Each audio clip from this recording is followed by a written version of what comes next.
बटेंगे तो कटेंगे. मग त्याच्यामध्ये पुन्हा मराठा मराठेतर हे भांडण लावून ठेवायचं.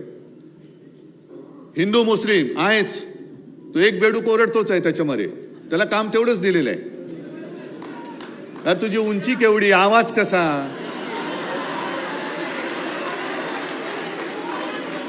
म्हणजे उंची पेंग्विनची, चाल बदकाची, आवाज कोंबडीचा.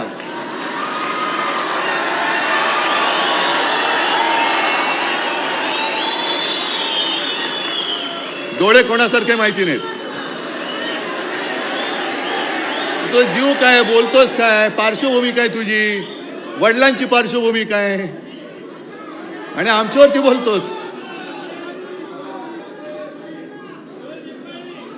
मग कोणावरती बोलतोयस? त्यांना कळू दे पहिलं नक्की, एक कोणतरी बाप ठरवा. याच भाषेत मी त्यांच्याशी बोलतोय.